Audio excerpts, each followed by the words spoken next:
The Tao of Self-Confidence, episode 285. Welcome to the Tao of Self-Confidence, where I share stories of amazing women who have discovered their inner journey to self-confidence.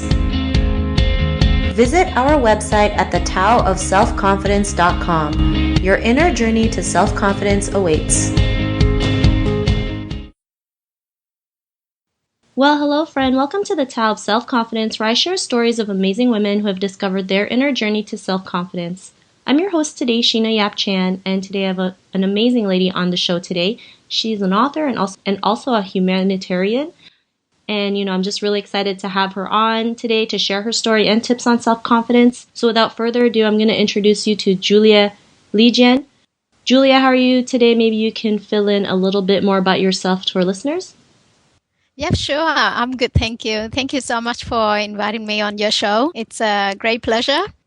My name is Julia Legian, and I was born in South Vietnam around 1972. I don't really know exactly when I was born because my parents, they live in a remote area. And when they gave birth to all the children, we don't really have the official paperwork, so they don't really remember when we were all born. But I was born into a war-torn country and also to ignorant parents.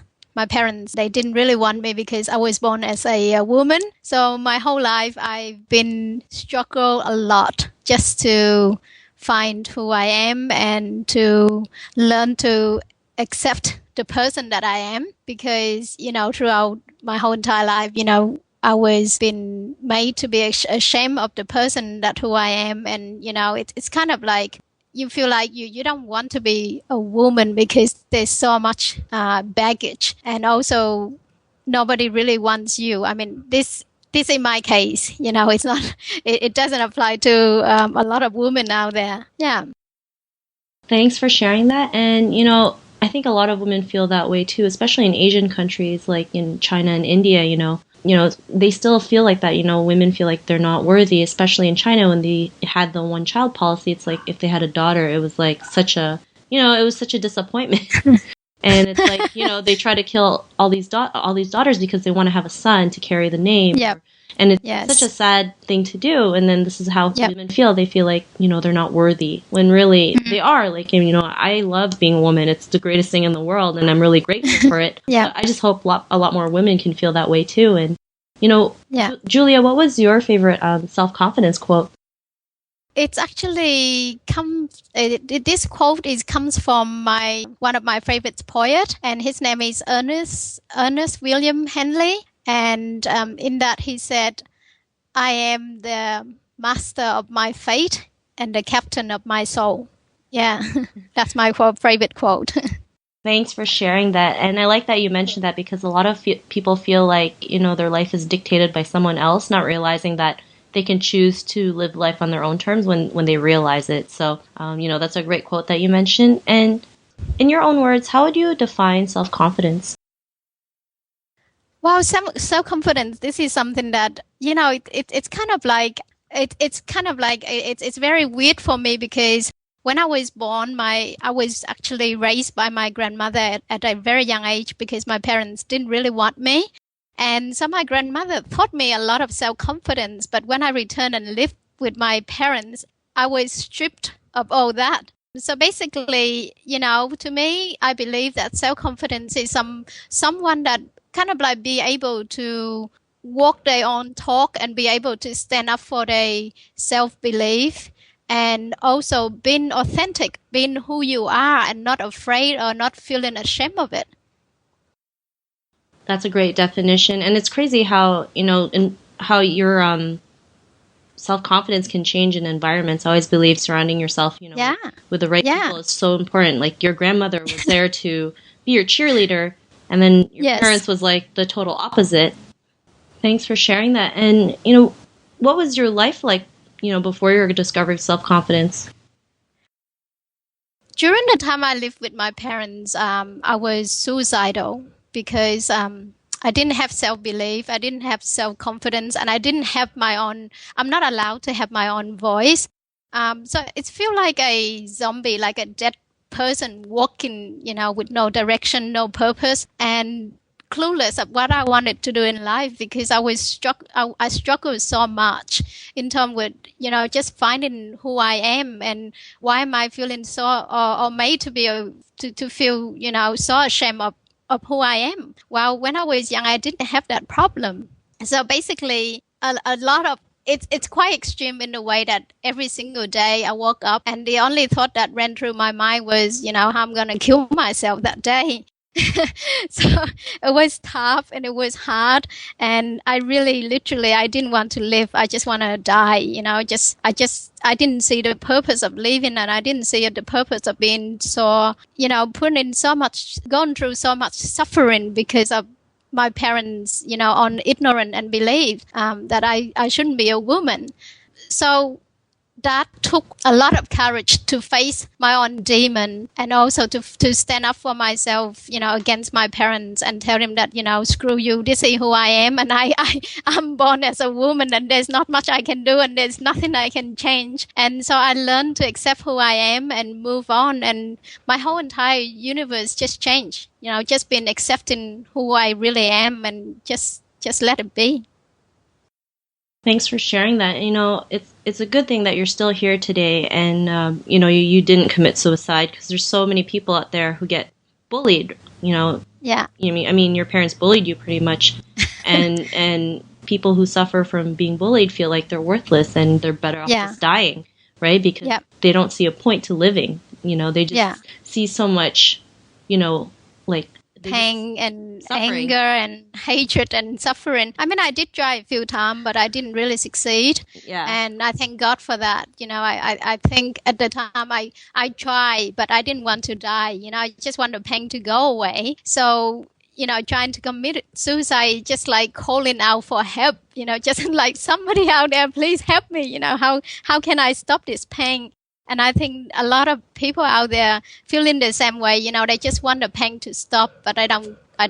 I can tell you right now that they don't want to die. They just want the pain to stop, and that's the difference between wanting to die and commit suicide and just to end it all, but to end the pain.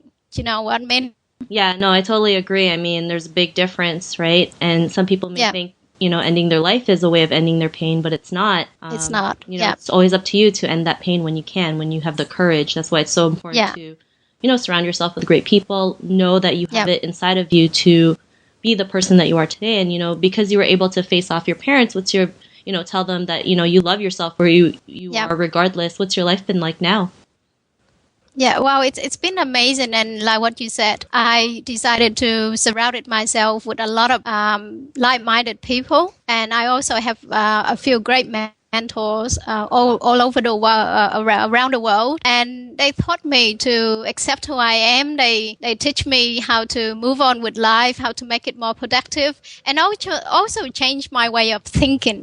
Because before I met them, all I think about was like all bad negative thoughts, and that kind of like dominated my life for the longest time. And so when I met my mentor and surrounded by amazing and loving and caring people, they totally changed my life, changed my viewpoint of life. And from that day on, I just learned to ask better questions, think of more positive things. And when I catch myself being caught in a negative self-thought mood, I just totally switch it and change it, and it's quite easy to change. All you have to do is just be aware of your thoughts, and the moment you catch yourself saying something negative or damaging to yourself, you just switch that, and then you just being the good friend to yourself and say, no, you can do it, you can be a better person, you're worthy of love. And you just go on and just find those kind of people that really accept you for who you are, and just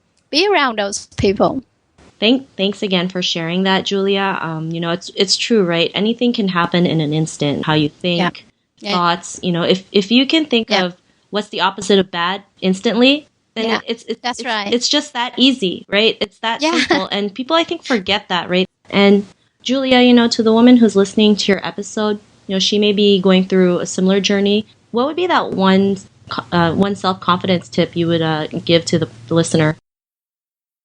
I want to say to all the women around the world and especially the one that's struggling right now. I just want to say that you are worthy and you are a fighter, because, the moment if you just keep on going and you keep on remind yourself that you are worthy of love and you can change, because everything is within you and you have the power to change it instantly. But you have to make that decision that you no longer be a victim, and from this day on, you're going to take your life back and you're going to be the boss of your own life. And then you will make that change, that positive change.